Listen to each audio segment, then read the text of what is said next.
5 years ago, Adrianne Lobel, the set designer, and I were sitting together, slinging ideas back and forth about what we could do to create more shows that were family-centric, that were pieces that a lot of people could go to, all kinds of people. We had both created a number of different works, I some for Disney, she some based on her father's famous books about a frog and a toad. And so we decided that why don't we look at the books, the really beloved books, Little House on the Prairie series. Up ahead, on front porch, where the prairie grasses wave for up ahead, a new torch for the poor. I am so passionate about this material because it speaks directly to everyone, whether it be a 2-year-old or an 8-year-old or a 90-year-old or everybody in between.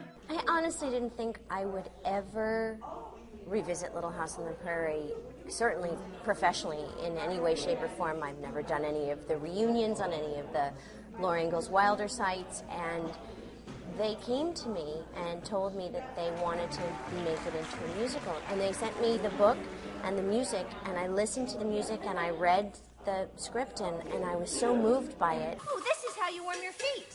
I have to say that I think I may well be the only person in the industry who's actually played her own character's mother.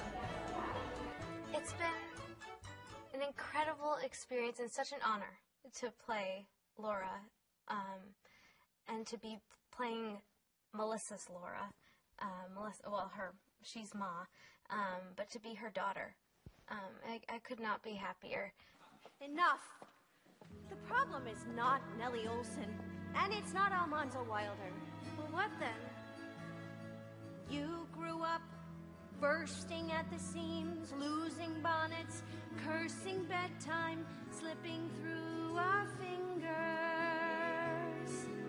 Where did my wild child go? She's been really encouraging and given me the opportunity and herself the opportunity to discover who Ma is, and then for me to discover who Laura is. And we've really grown very close. Let the wild child back, Laura. Otherwise, what will I do with all of this wild love that I have for her?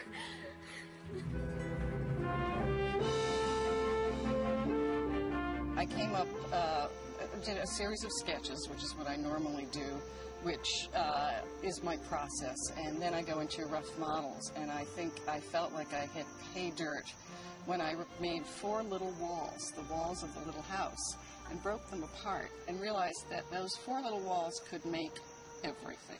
The town, the Brewsters, the interior of the house, the exterior of the house, a church, the Olsons, and I became very excited because this was not only a simple solution, but it was also a beautiful and poetic solution. The clothes are not particularly, obviously they're not high fashion, and they're not heavily influenced really so much by exactly that period as they are more practical clothes that you just see as the characters become more prosperous. The ladies' clothes, you see they become a little bit more detailed and a little bit more trimmed, and the colors become a little bit more vivid, a little bit prettier. I very much use my intuition of a sort of Americana kind of feel kind of music, and I wanted to portray the sky and the grass and the land and get the feeling of the prairie and the space in it. Movement at that time is greatly influenced by the costumes that they wear. Movement back then was also, everything was brought over from Europe. So it was either of European descent or influenced by the Native American Indians that they would see. So a lot of the movement in the show is influenced by jigs of that time that the guys would do in the pubs, brought from their country, Irish jigs, German jigs, Scottish jigs. 5, 6, 7, 8. 1, 2, 3 and a 4, 5, 6, 7, 8 and a 1, 2, 3, 4, 5, 6, 7, 8. I was at high school, and I was desperately trying to get my homework done before Monday Night Football came on at 9 o'clock, because Little House came on at 8 o'clock on Monday nights, NBC, and it was the only way I could get it done, so I never saw it. I literally never saw one episode until I got the part and researched it, and then I really got into it. I drove to all the Little House sites in Kansas and Wisconsin, Minnesota. Really, I got soil from Pa's land, because Pa was all about the land, the land, the land. I carry my soil everywhere we go, so I'm into that Pa. I'm always in the know. There's rumors that she's slow.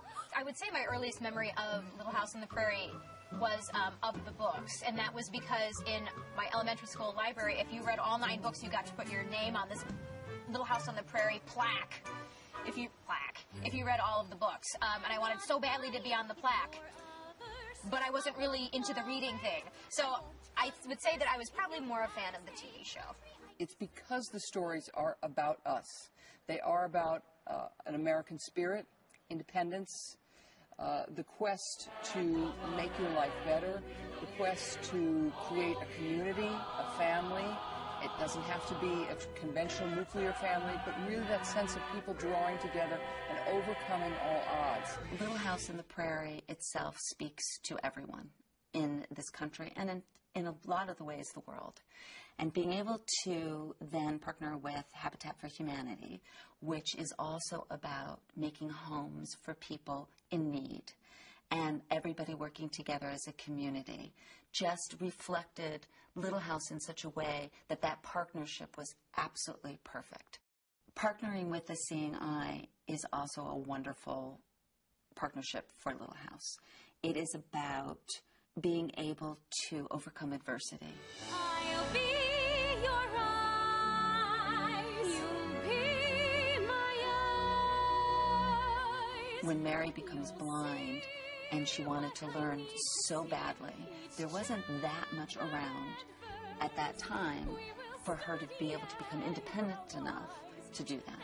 I felt that it was a marketable piece. I thought it was a pre-sold title. I thought it had values that I really wanted to reinforce, that I wanted to put out there. And it seemed to me that it was going to be a project that I was going to be really proud of being associated with. And it is.